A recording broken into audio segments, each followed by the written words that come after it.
So hello everyone, welcome back to my new video. मैं मसी video नोंम पोजल लक्ष्य मैं मसी video से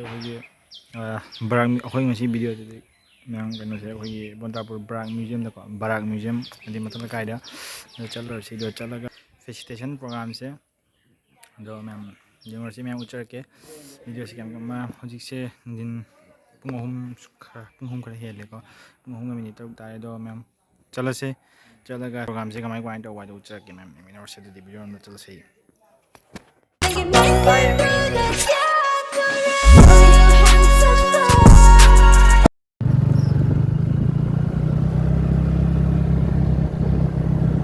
मैम आ ले को ब्रांड म्यूजियम आई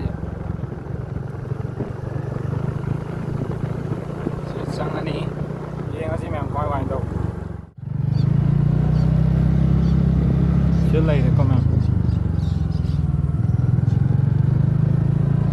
से मैम yung से कमाई तौबा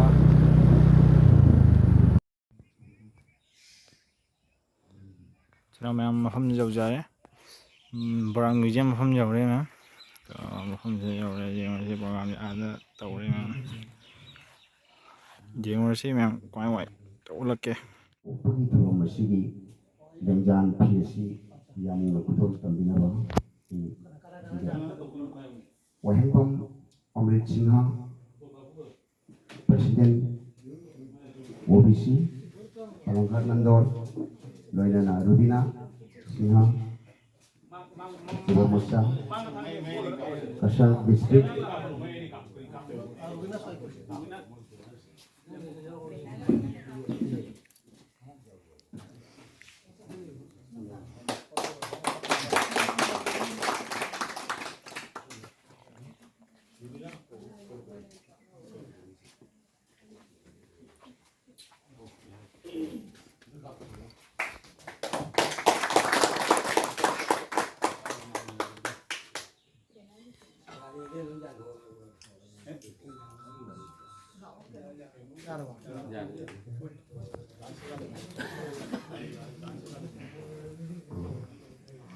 बगी डांस अकादमी की president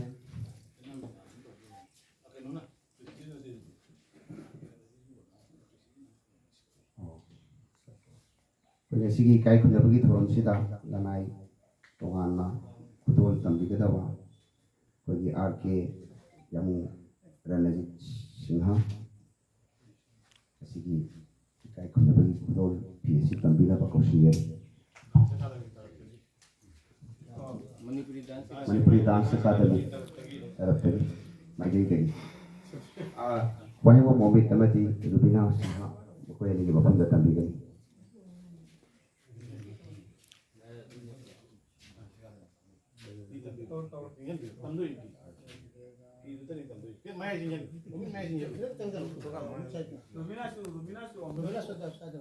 Gaji sono mai quando lo gaji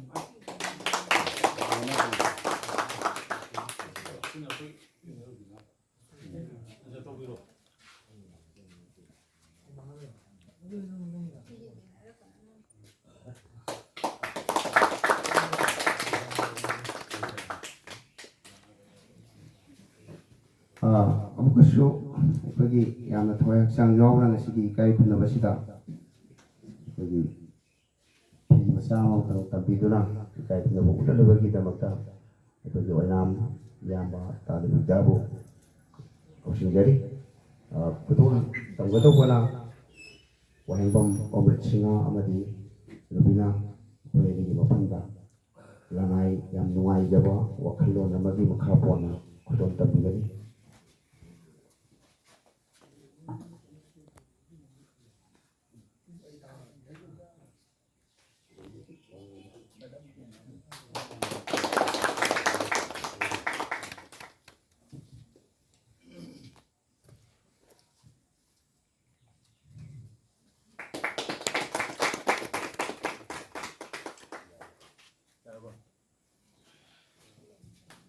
ngasi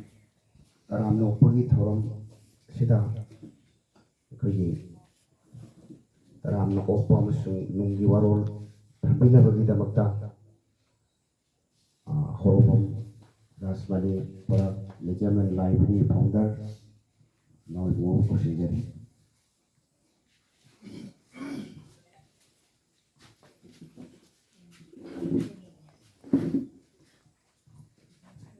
ꯉꯁꯤ ꯅꯕꯦꯝꯕꯔꯒꯤ ꯇꯥꯡ 8 ꯅꯣꯡꯃꯥꯏꯖꯤꯡ ꯅꯨꯃꯤꯠ ꯌꯥꯏꯐꯔꯕ ꯄꯨꯡꯐꯝ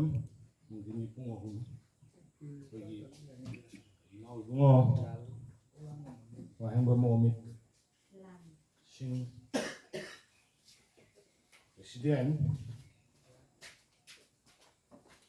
BJP OBC ꯃꯣꯔꯆꯥ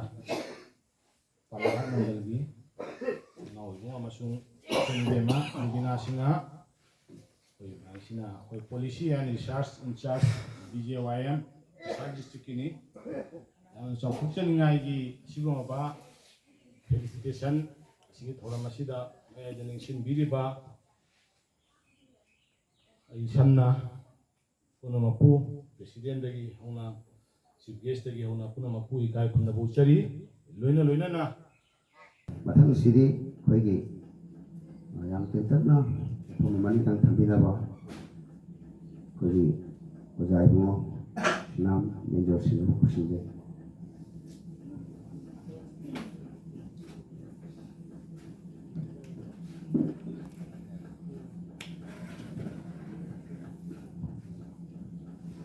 ꯉꯁꯤꯒꯤ ꯋꯥꯔꯥꯛ ꯃ꯭ꯌꯨꯖꯤꯌꯝ ꯑꯦꯟ ꯂꯥꯏꯕ꯭ꯔꯦꯔꯤꯅ ꯁꯤꯟꯕꯤꯔꯤꯕ ꯇꯔꯥꯝꯅ ꯑꯣꯛꯄꯒꯤ ꯏꯀꯥꯏ ꯈꯨꯝꯅꯕꯒꯤ ꯊꯧꯔꯝ ꯑꯃꯒ ꯂꯣꯏꯅꯅ ꯑꯩꯈꯣꯏꯒꯤ Rubina Singh policy and research in charge Yuva Morcha की नहीं भारतीय जनता युवा मोर्चा की इंचार्ज होना कछा डिस्ट्रिक्ट की इंचार्ज होना खंडी रखा लोइना अखोगी खुंगम सिगी सिरबा एगी मतलमगी छात्र अमृतपु पालंघाट मंडल की होना युवा मोर्चा की OBC सेल की प्रेसिडेंट ने खलकपा मसी थोरम से ओपगी थोरम सिदा ए मखोय नि मखु आइगी माइकी दगी सिबा जयफबा आशीर्वाद ए तोजरी लोइदलना असिगुम मिफम सिगी मिफम पोय लेंसिंग बिरिबा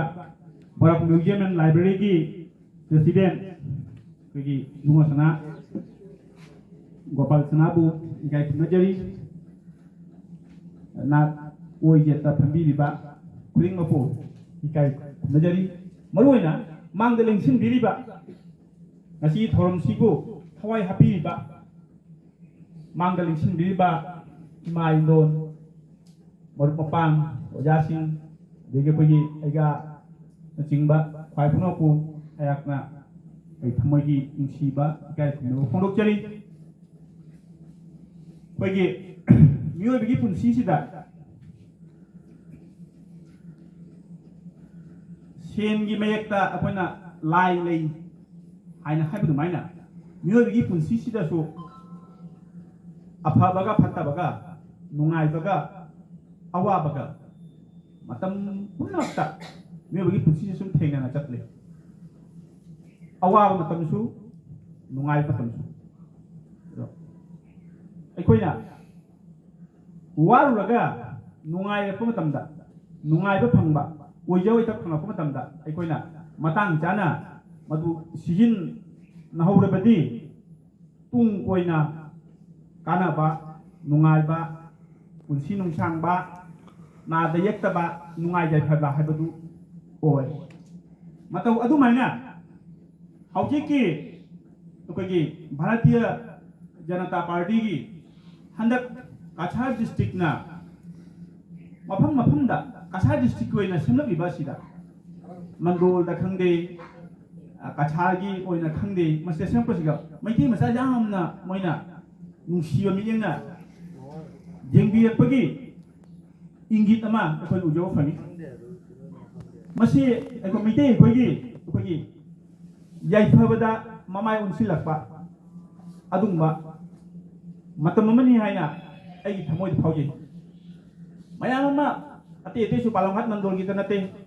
atau pa sunai bisu lakipu ade borkhla na chimba mapum da atau miti ma jase kana ti moina kada singtha bira bra o miti singse moi si su moi ki ai hindu minded ni mama le apun si jaba kanuk ni haina akoi leminei ba kamusina khalap pangi mo mal masigi tanja sigi khudong cha base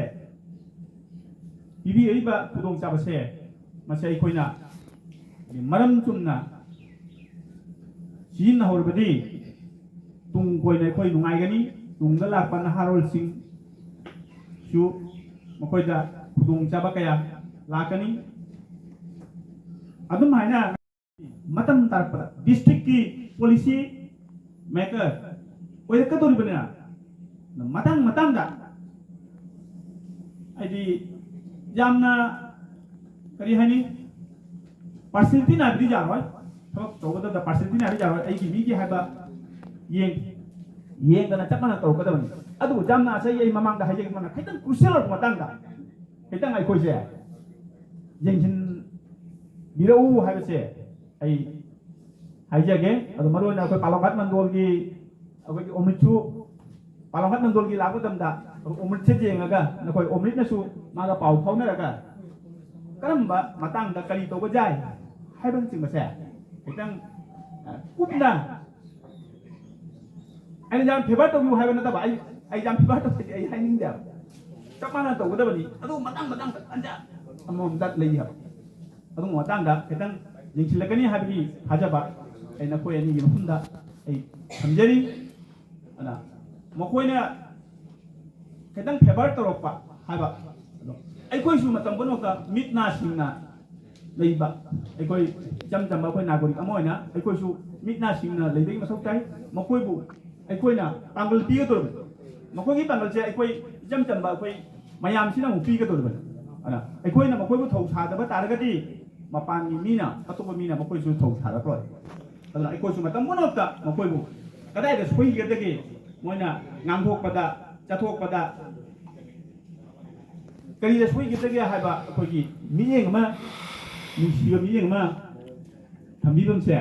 ai koi gi su mathau tai haiba wafam si thamjaraga makoi gi tungi punsida lakanu punsida hena kumang chawthinba ngamba hena mai pa pa ngamba oyu haiba wafam se ohen biu haiba wafam se ishoda ai thawi jaraga ai gi wahi manga ta se matang sida ai pensin dari थागतचरी जायरी मथंग सिदी कोई नोथांग लेबगी president सिगी अखनरबा मिथंगोना लेक्शन बिलिबा औरबो जारु मोलु याम तेंतक को Y खरदंग थंबिला खुशिले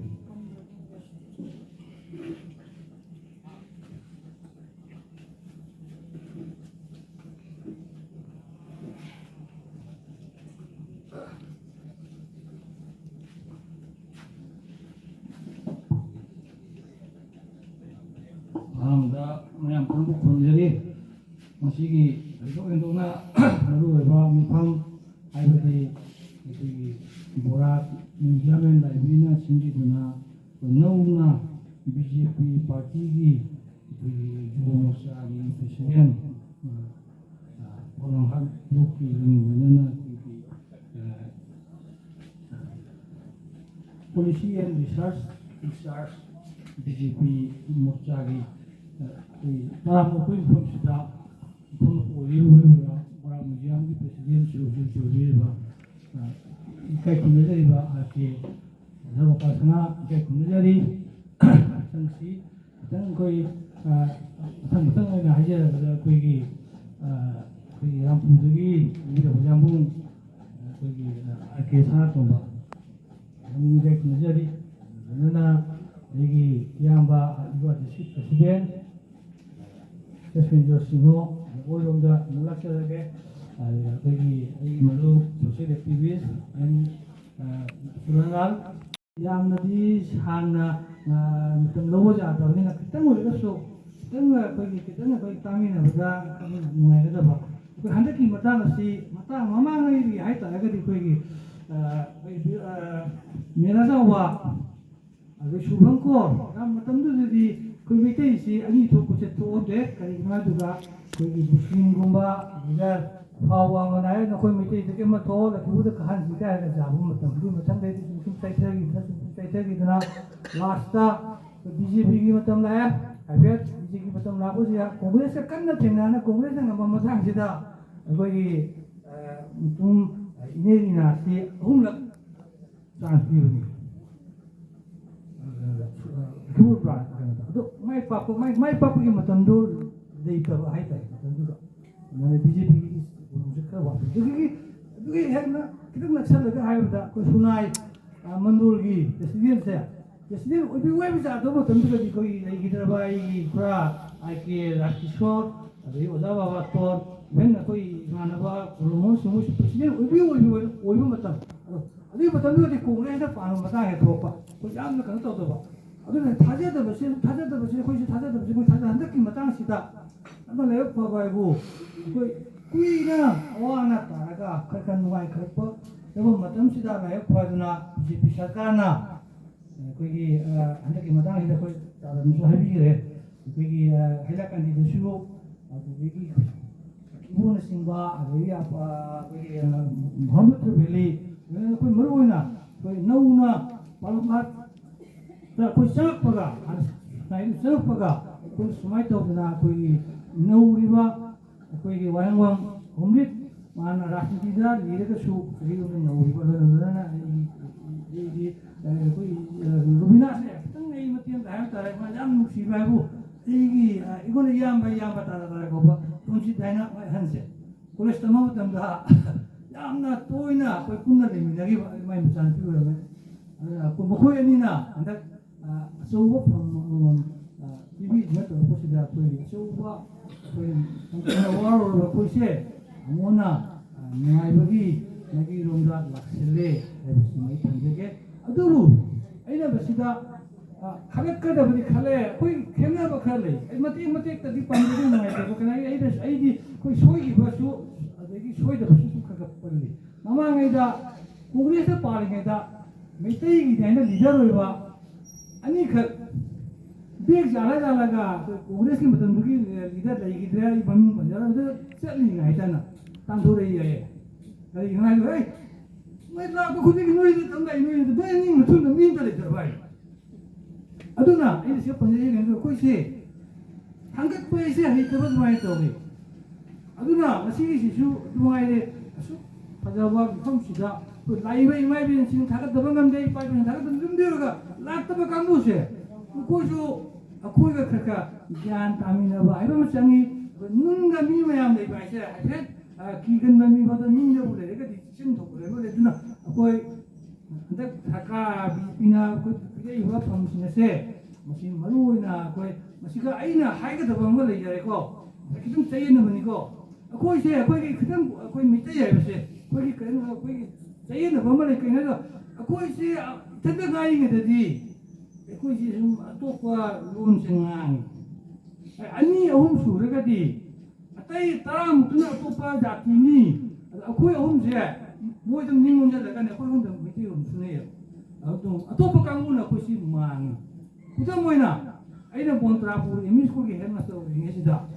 सुनाइ त सपसिगा कोइ नगी गास्टोलागी कोइ इमानबा programme सिदा ꯌꯦꯡꯕꯤꯔꯛꯇꯨꯅ ꯃꯌꯥꯝꯒꯤ ꯐꯦꯂꯤꯁꯤꯇꯦꯁꯟ programme ꯑꯃꯁꯨꯡ media ꯄꯤꯔꯤꯕꯁꯤꯒꯤ ꯍꯔꯥꯎ ꯇꯌꯥꯝꯅ ꯑꯣꯐꯔ ꯇꯧꯕꯤꯔꯤꯕ ꯑꯩꯒꯤ ꯅꯨꯡꯁꯤꯖꯔꯕ ꯃꯤꯑꯣꯏ ꯑꯅꯤꯁꯤꯕꯨ ꯑꯩꯅ ꯃꯇꯝ ꯄꯨꯝꯅꯃꯛꯇ ꯀꯥꯎꯕꯁꯨ ꯉꯝꯃꯣꯏ ꯑꯃꯁꯨꯡ ꯊꯥꯒꯠꯆꯔꯤ ꯑꯩꯈꯣꯏꯒꯤ ꯐꯤꯕꯝꯁꯤ ꯍꯧꯖꯤꯛ ꯀꯗꯥꯏꯗ ꯀꯃꯥꯏꯅ ꯂꯩꯔꯤꯒꯦ ꯍꯥꯏꯕꯁꯦ ꯌꯥꯝꯅ ꯈꯟꯅꯅꯤꯡꯉꯥꯏ ꯑꯣꯏꯕ ꯇꯥꯟꯖꯥꯅꯤ ꯑꯗꯨꯕꯨ ꯈꯪꯅ ꯎꯅ ꯑꯩꯈꯣꯏ ꯃꯌꯥꯝꯒ ꯈꯤꯇꯪ ꯑꯃꯒ ꯃꯔꯤ ꯂꯩꯅꯗꯕ ꯑꯃꯁꯨꯡ ꯑꯩꯈꯣꯏꯅ ꯊꯋꯥꯏ ꯍꯛꯆꯥꯡ ꯌꯥꯎꯅ ꯑꯩꯒꯤ ꯏꯖꯥꯇꯤꯒꯤ ꯏꯐꯨꯔꯨꯞꯀꯤꯗꯃꯛꯇ ꯀꯔꯤ ꯈꯟꯅꯐꯝ ꯊꯣꯛꯏ ꯍꯥꯏꯕꯁꯦ ꯃꯌꯥꯝ ꯄꯨꯝꯅꯃꯛꯀꯤ ꯊꯃꯣꯏꯗꯗꯤ ꯅꯍꯧꯅꯅ ꯑꯃꯨꯛ ꯂꯩꯇꯕꯅꯤ ꯍꯥꯟꯅꯗꯒꯤ ꯑꯗꯨꯝ ꯂꯩꯔꯛꯑꯕꯅꯤ ꯑꯗꯨꯕꯨ ꯑꯩꯈꯣꯏ ꯄꯟꯊꯨꯡ ꯐꯝꯗꯤ ꯌꯧꯕ ꯉꯝꯗꯦ ꯑꯩꯈꯣꯏ ꯍꯧꯖꯤꯛ ꯀꯔꯤꯒꯤꯗꯃꯛꯇ ꯉꯝꯃꯣꯏꯗꯧꯔꯤꯅꯣ ꯑꯩꯈꯣꯏꯗꯒꯤ ꯍꯦꯟꯅ ꯌꯥꯝꯅ ꯇꯣꯟꯈ꯭ꯔꯕ ꯁꯥꯒꯤ ꯑꯌꯥꯝꯕ ꯑꯁꯥꯝꯗ ꯂꯩꯔꯤꯕ ꯀꯝꯃ꯭ꯌꯨꯅꯤꯇꯤ ꯄꯨꯝꯅꯃꯛꯀꯤ ꯁꯔꯀꯥꯔꯒꯤ ꯃꯥꯏꯀꯩꯗꯒꯤ ꯃꯇꯝꯒꯤ ꯃꯇꯨꯡ ꯏꯟꯅ ꯈꯨꯗꯣꯡꯆꯥꯕꯗꯨ ꯑꯁꯥꯝ ꯒꯣꯔꯃꯦꯟꯅ ꯑꯗꯨꯝ ꯈꯨꯗꯣꯡꯆꯥꯕꯗꯨ ꯄꯤ ꯑꯗꯨꯒ ꯃꯩꯇꯩꯗ ꯄꯤꯔꯤꯕꯁꯤꯒ ꯃꯈꯣꯏꯗ ꯄꯤꯔꯤꯁꯤꯒ ꯆꯥꯡꯗꯝꯅꯔꯛꯄꯗ ꯈꯤꯇꯪ ꯈꯦꯠꯅꯕꯒꯤ ꯃꯑꯣꯡ ꯑꯣꯏꯅ ꯎꯏ ꯑꯗꯨꯅ ꯑꯩꯈꯣꯏꯁꯨ ꯑꯩꯈꯣꯏꯒꯤ ꯑꯍꯜ ꯂꯃꯟꯅ ꯍꯥꯏꯔꯝꯃꯤ ꯆꯥꯕ ꯀꯜꯂꯒ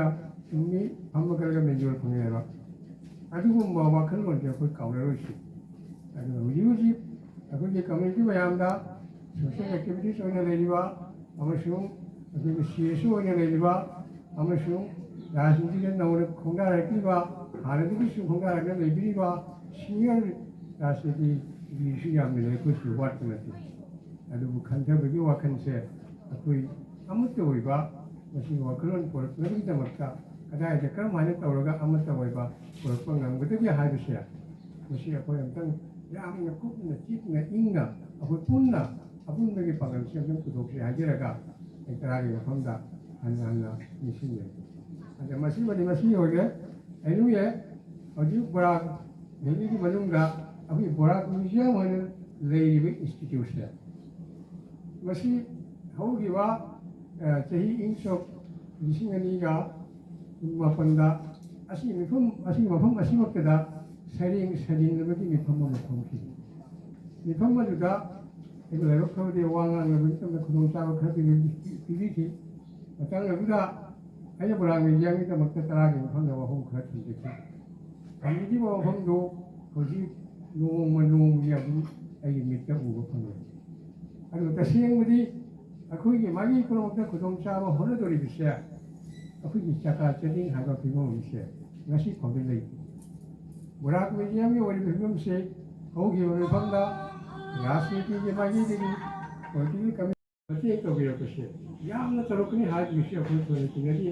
ꯈꯖꯤꯛꯇ ꯇꯧꯕꯤꯔꯛꯀꯅꯤ ꯍꯥꯏꯕꯁꯤ ꯊꯣꯏꯅ ꯑꯩꯈꯣꯏ ꯋꯥꯔꯧꯖꯕ ꯂꯩꯇꯦ ꯑꯗꯨ ꯔꯤꯁꯣꯔꯁ ꯍꯥꯏꯕꯁꯤ ꯇꯔꯥꯅ ꯅꯨꯡꯁꯤꯕꯤꯔꯒ ꯇꯔꯥꯅ ꯆꯥꯟꯕꯤꯔꯒ ꯑꯉꯝꯕ ꯃꯇꯦꯡ ꯇꯧꯕꯤꯔꯒ ꯌꯥꯝꯅ ꯇꯧꯕꯤꯌꯨ ꯍꯥꯏꯕ ꯅꯠꯇꯦ ꯑꯩꯈꯣꯏ ꯍꯧꯖꯤꯛ ꯑꯩꯈꯣꯏꯒꯤ ꯃꯩꯇꯩ ꯀꯝꯃ꯭ꯌꯨꯅꯤꯇꯤꯒꯤ ꯃꯅꯨꯡꯗ ꯊꯕꯛ ꯇꯧꯔꯒ ꯂꯩꯕꯤꯔꯤꯕ ꯑꯃꯁꯨꯡ ꯊꯕꯛꯇꯤꯡ ꯄꯣꯊꯥꯔꯕ ꯑꯣꯖꯥꯁꯤꯡ ꯑꯌꯥꯝꯕ ꯗꯤꯄꯥꯔꯠꯃꯦꯟꯗꯒꯤ ꯍꯧꯖꯤꯛ ꯂꯣꯏꯅ ꯑꯩꯈꯣꯏꯒꯤꯗꯃꯛꯇꯅꯤ ꯏꯁꯥꯒꯤꯗꯃꯛꯇꯅꯤ ꯃꯩꯇꯩꯒꯤꯗꯃꯛꯇ ꯍꯥꯏꯗꯣ ꯋꯥꯈꯜ ꯇꯥꯔꯛꯑꯕ ꯃꯇꯝ ꯑꯗꯨꯕꯨ ꯑꯩꯈꯣꯏ ꯆꯀꯥ ꯆꯠꯅꯤꯡꯒꯤ ꯃꯔꯝꯗꯗꯤ ꯕꯣꯔꯥꯛ ꯃ꯭ꯌꯨꯖꯤꯌꯝꯒꯤꯗꯃꯛꯇ ꯏꯁꯄꯦꯁꯤꯌꯦꯜꯂꯤ ꯀꯔꯤꯒꯨꯝꯕ ꯑꯃ ꯈꯨꯗꯣꯡꯆꯥꯕꯁꯤ ꯉꯁꯤ ꯐꯥꯎꯗ ꯂꯩꯕ ꯎꯕ ꯐꯪꯗꯦ ꯑꯗꯨ ꯑꯩꯅ ꯇꯔꯥꯒꯤ ꯃꯐꯝꯗ ꯑꯃꯁꯨꯡ ꯉꯁꯤꯒꯤ ꯃꯤꯐꯝꯁꯤꯡ ꯍꯥꯏꯖꯅꯤꯡꯕꯗꯤ ꯑꯩꯈꯣꯏ ꯍꯥꯏꯗꯤ ꯃꯟꯇ꯭ꯔꯤ ꯈꯪꯗꯦ ꯉꯥꯏꯍꯥꯛ ꯑꯉꯝꯕ ꯃꯇꯝꯗ ꯈꯪꯗꯦ ꯑꯩꯈꯣꯏꯒꯤ ꯔꯤꯁꯣꯔꯁꯁꯤ ꯈꯔ ꯊꯣꯡꯅꯕꯅꯦ ꯌꯥꯝꯗ꯭ꯔꯕꯗ ꯑꯉꯝꯕ ꯃꯟꯇ꯭ꯔꯤ ꯈꯪꯗꯦ ꯑꯦꯝ ꯑꯦꯜ ꯑꯦ ꯈꯪꯗꯦ ꯍꯥꯞ ꯏꯌꯥꯔꯗꯤ ꯈꯪꯗꯦ ꯗꯦꯂꯤ ꯋꯥꯁ ꯈꯪꯗꯦ ꯑꯉꯝꯕ ꯂꯨꯄꯥ 30,000 ꯑꯉꯝꯕ ꯇꯧꯕꯤꯔꯒ ꯑꯩꯈꯣꯏꯒꯤ ꯐꯟꯗꯤꯡꯁꯦ ꯈꯤꯇꯪ ꯏꯝꯄ꯭ꯔꯨꯚꯃꯦꯟ ꯑꯣꯏꯅꯕꯒꯤꯗꯃꯛꯇ ꯋꯥꯈꯜ ꯑꯃꯇꯪ ꯄꯨꯟꯅ ꯈꯟꯃꯤꯟꯅꯕ ꯊꯣꯛꯄ꯭ꯔꯥ ꯍꯥꯏꯕꯁꯦ ꯑꯩ ꯇꯔꯥꯒꯤ ꯃꯐꯝꯗ ꯍꯟꯅ ꯍꯥꯏꯖꯅꯤꯡꯉꯤ ꯑꯗꯨ ꯔꯤꯁꯣꯔꯁꯀꯤ ꯀꯔꯤꯒꯨꯝꯕ ꯃꯄꯨꯡ ꯐꯥꯅ ꯔꯤꯁꯣꯔꯁꯁꯤ ꯃꯄꯨꯡ ꯐꯥꯅ ꯉꯁꯤ ꯁꯦꯟꯐꯝꯁꯦ ꯂꯩꯔꯛꯑꯒꯗꯤ ꯑꯩꯈꯣꯏꯅ ꯀꯔꯤꯒꯨꯝꯕ ꯊꯕꯛ ꯑꯃ ꯆꯠꯊꯒꯦ ꯈꯜꯂꯛꯄꯗ ꯊꯣꯏꯗꯣꯛꯅ ꯅꯤꯡꯍꯟꯅꯔꯣꯏ ꯀꯔꯤꯒꯤꯗꯃꯛꯇ ꯑꯩꯈꯣꯏꯒꯤ ꯏꯟꯇꯦꯂꯦꯛꯆꯨꯑꯦꯜ ꯋꯥꯠꯂꯦ ꯍꯧꯖꯤꯛ ꯕꯣꯔꯥꯛ ꯚꯦꯂꯤꯗ ꯂꯩꯔꯤꯕ ꯃꯤꯇꯩ ꯏꯟꯇꯦꯂꯦꯛꯆꯨꯑꯦꯜ ꯃꯌꯥꯝꯁꯦ ꯈꯟꯅꯔꯛꯄ ꯃꯇꯝꯗ ꯂꯣꯏꯅ ꯃꯁꯥ ꯃꯁꯥꯒꯤ ꯑꯣꯏꯕ ꯍꯥꯏꯗꯤ ꯌꯥꯝꯅ ꯁꯦꯇꯤꯁꯐꯦꯛꯇꯣꯔꯤ ꯑꯥꯏꯗꯤꯌꯥ ꯄꯨꯊꯣꯛꯄ ꯉꯝꯒꯗꯕ ꯃꯤꯑꯣꯏ ꯃꯤꯁꯛ ꯉꯥꯛꯇꯅꯤ ꯑꯗꯨꯕꯨ ꯂꯥꯏꯕꯛ ꯊꯤꯕꯗꯤ ꯑꯩꯈꯣꯏꯒꯤ ꯀꯔꯤꯒꯨꯝꯕ ꯐꯪꯅꯤꯡꯅꯕꯒꯤ ꯔꯤꯁꯣꯔꯁ ꯄꯨꯔꯛꯄ ꯇꯥꯔꯒꯗꯤ ꯑꯩꯈꯣꯏ ꯃꯌꯥꯝ ꯕꯣꯔꯥꯛ ꯃ꯭ꯌꯨꯖꯤꯌꯝꯁꯤ ꯑꯩꯈꯣꯏꯒꯤꯅꯤ ꯖꯥꯇꯤꯒꯤꯅꯤ ꯑꯩꯈꯣꯏ ꯕꯣꯔꯥꯛ ꯚꯦꯂꯤꯒꯤꯅꯤ ꯍꯥꯏꯅ ꯑꯩꯈꯣꯏꯅ ꯈꯟꯅꯔꯒ ꯌꯥꯝꯗ꯭ꯔꯕꯗ ꯑꯉꯝꯕ ꯆꯍꯤ ꯑꯃꯒꯤ ꯃꯅꯨꯡꯗ ꯊꯥꯒꯤ ꯑꯣꯏꯒꯦꯔꯥ ꯊꯥ ꯃꯉꯥꯅꯤꯗ ꯑꯣꯏꯒꯦꯔꯥ ꯂꯦꯡꯉꯛꯄꯗ ꯈꯜꯂꯛꯄꯗ ꯂꯨꯄꯥ 50 ꯇꯧꯔꯒ ꯃꯁꯤꯒꯤ ꯐꯥꯟꯗ ꯇꯨꯡꯁꯟꯅꯕꯒꯤꯗꯃꯛꯇ ꯀꯔꯤꯒꯨꯝꯕ ꯄꯣꯂꯤꯁꯤ ꯑꯃ ꯁꯦꯝꯕ ꯍꯥꯏꯕꯁꯦ ꯌꯥꯝꯅ ꯃꯊꯧ ꯇꯥꯕ꯭ꯔꯥ ꯍꯥꯏꯅ ꯇꯔꯥꯒꯤ ꯃꯐꯝꯗ ꯑꯩꯅ ꯍꯪꯖꯔꯤ ꯑꯗꯨ ꯍꯧꯖꯤꯛ ꯑꯩꯈꯣꯏꯒꯤ ꯃꯔꯨꯑꯣꯏꯕ ꯑꯩꯈꯣꯏꯒꯤ ꯐꯤꯕꯝꯗ ꯑꯣꯏꯔꯤꯕꯁꯦ economically backward where there is no economically forward ꯃꯗꯨꯗ ꯑꯩꯈꯣꯏꯒꯤ ꯈꯨꯗꯣꯡꯆꯥꯕ ꯑꯃꯁꯨꯡ ꯄꯥꯡꯒꯜ ꯊꯣꯛꯄ ꯂꯩꯒꯅꯤ ꯍꯥꯏꯕꯁꯤ ꯀꯌꯥ ꯊꯥꯖꯕ ꯋꯥꯠꯂꯤ ꯑꯗꯨꯅ ꯑꯩꯈꯣꯏ ꯐꯥꯔꯁ ꯑꯣꯐ ꯑꯣꯜ ꯑꯍꯥꯟꯕꯗ ꯑꯩꯈꯣꯏ ꯏꯀꯣꯅꯣꯃꯤꯀꯦꯜꯂꯤ ꯐꯣꯔꯋꯥꯔꯗ ꯑꯣꯏꯅꯕ ꯍꯣꯠꯅꯁꯤ ꯕꯣꯔꯥꯛ ꯃ꯭ꯌꯨꯖꯤꯌꯝꯗ ꯆꯥꯎꯈꯠꯅꯕ ꯍꯣꯠꯅꯁꯤ ꯂꯣꯏꯅꯅ ꯖꯥꯇꯤ ꯐꯨꯔꯨꯞꯄꯨ ꯀꯔꯝꯍꯥꯏꯅ ꯇꯧꯔꯒ ꯑꯩꯈꯣꯏ ꯃꯌꯥꯝꯒꯤ ꯃꯐꯝꯗ ꯆꯥꯡꯗꯝꯅꯕ ꯉꯝꯗ꯭ꯔꯒꯁꯨ ꯃꯌꯥꯏ ꯊꯥꯛꯇ ꯑꯩꯈꯣꯏꯅ ꯃꯌꯥꯝꯒꯤ ꯃꯐꯝꯗ ꯎꯠꯄ ꯉꯝꯒꯗꯕ ꯁꯤꯒꯨꯝꯕꯁꯤ ꯄꯨꯈꯠꯅꯕ ꯍꯣꯠꯅꯁꯤ ꯃꯇꯝ ꯑꯃꯗ ꯍꯧꯈꯤꯕ ꯃꯐꯝꯗꯨꯗ ꯑꯩꯅ ꯃꯌꯥꯝꯒꯤ ꯃꯐꯝꯗ ꯍꯥꯏꯖꯔꯝꯕꯅꯤ ꯕꯣꯔꯥꯛ ꯃ꯭ꯌꯨꯖꯤꯌꯝꯁꯦ ꯃꯁꯤꯗ ꯐꯪꯉꯤꯕ ꯁꯣꯁꯥꯏꯇꯤꯁꯦ ꯑꯩꯈꯣꯏ ꯂꯣꯏꯅ ꯁꯨꯅ ꯐꯪꯉꯦ ꯀꯝꯃ꯭ꯌꯨꯅꯤꯇꯤ ꯄꯨꯝꯅꯃꯛꯀꯤ ꯁꯣꯁꯥꯏꯇꯤ ꯐꯪꯉꯦ ꯑꯩꯈꯣꯏꯒꯤ ꯁꯪꯁꯀ꯭ꯔꯤꯇꯤꯒꯤ ꯃꯔꯝꯗꯁꯨ ꯐꯪꯉꯦ ꯑꯦꯀꯥꯗꯦꯃꯤꯀꯦꯜꯂꯤ ꯐꯪꯉꯦ ꯑꯗꯨꯒꯤꯁꯨ ꯃꯔꯛꯇ ꯑꯩꯈꯣꯏꯒꯤ ꯍꯧꯖꯤꯛ ꯍꯧꯖꯤꯛ ꯑꯣꯏꯔꯤꯕ ꯃꯣꯗꯔꯟ ꯀ꯭ꯔꯥꯏꯁꯤꯁ ꯃꯌꯥꯝꯁꯦ ꯑꯁꯤꯁꯨ ꯁꯤꯗ ꯂꯣꯏꯅ ꯃꯌꯥꯝꯅ ꯈꯪꯅꯔꯕ ꯇꯥꯟꯅꯔꯕ ꯒ꯭ꯌꯥꯟꯒꯤ ꯃꯅꯨꯡꯗ ꯂꯣꯏ ꯂꯩꯔꯕ ꯉꯥꯛꯇꯅꯤ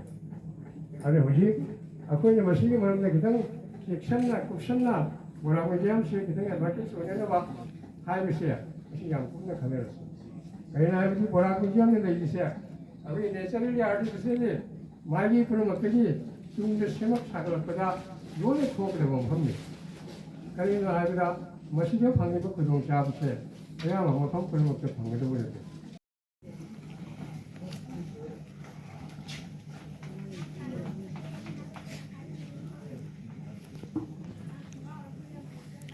ꯑꯍꯥꯟꯕ ꯃꯛꯇꯗ ꯉꯁꯤꯒꯤ ꯌꯥꯏꯐ-ꯊꯧꯔꯕ ꯊꯧꯔꯝ ꯃꯐꯝꯁꯤꯗ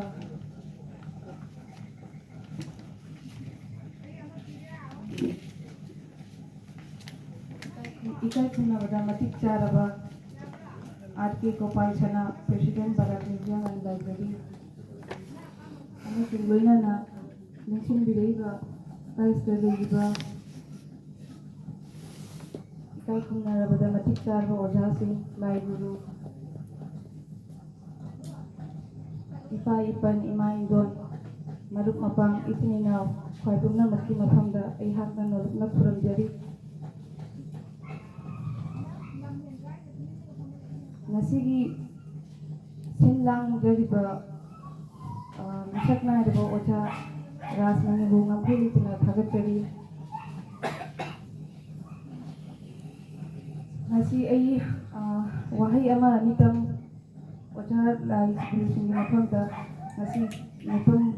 asida wahai ama nikatang nganga phangdabta exam laga phabnena khanjai karimba soigiba lakhiba yaw sumyamna ngapigani na khali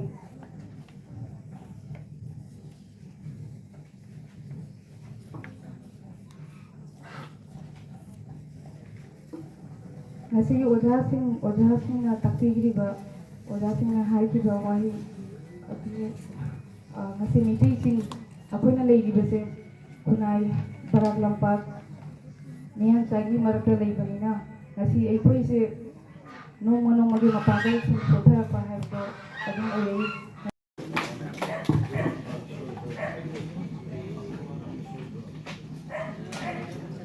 Nakachari jadi masa matang asi jadi irai kaya sigi kauna jebo masa ofisi ki presiden oleh khandi raklaba wahi mem inau umur suluhu wahi kedan untuk pinabai presiden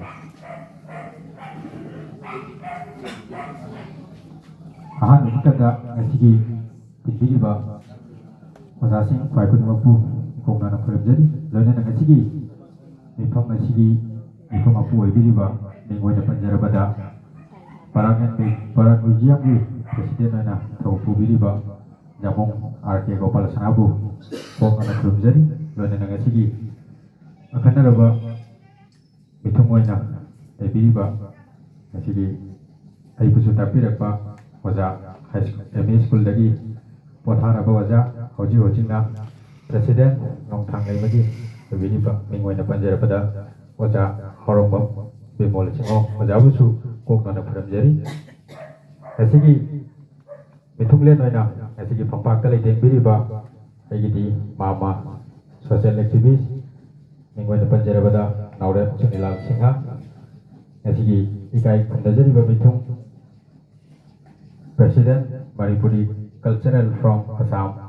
ओझा नारियम्बम मधु चंद्र सिंहो ओझाबुसु कोंगनाना खुरमजरी लोइनाना ngасigi थोइदोकपा मिथुंगसिंगदा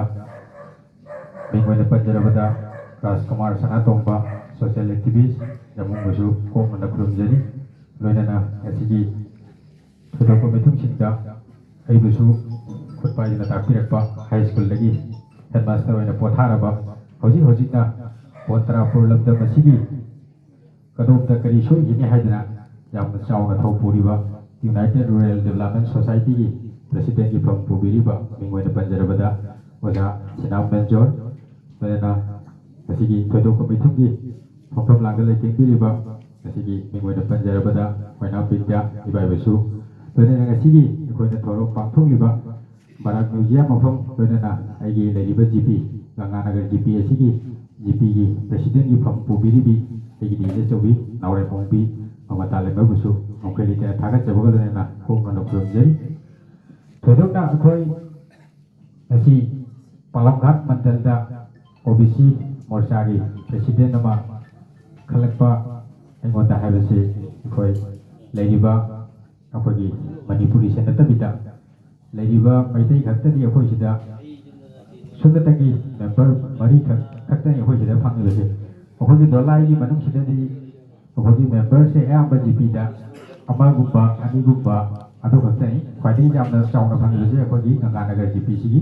asisten. Lalu nama mantel lagi dia ada lagi bersih, pergi GP mapan.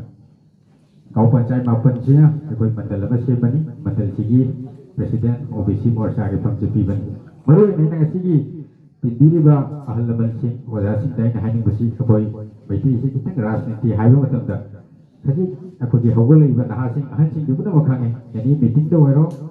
Ini apa di thorong sih, soalnya apa thorong tu, ada kami faham mereka su, kau nahagi, masih jauh deh, masih ina kita, isu uji obesi morca kita presiden nama yang tahu pura beri nahas sih kita, apa kita makta kau kaji dia agak nahas sih pun kita kata siapa kita ambil terkar kau, lalu nak punggang sih lebih ni bah ahal mencing, punggang sih guardian sih nasu, kau jari pun pakai meeting sih tu, kau macam dah ahal sih jadi nanti lakpaจัดเปิดเที่ยงกับสู้ผมเลยแม่เลยนะฮะสิ่งโดยไปใช่สิ่งนี้ทว่าตรงตัวผมมาตั้งแต่ยาตั้งขังยันบ่อยกับสู้กันก็ทว่าจะรู้ไว้กับสู้นี้ทว่าจะพาสบ่อยกับตัวนี้BJP นะไอ้คนที่ท้องปูบักขลังก็มาตั้งแต่นะฮะสิ่งจะฮีคุณท้ากับมังอาแต่ยันนี่ฟุ้งมังอากี่มันต้องได้เลยแบบนี้สิ่งเด็กพอปีไปเสีย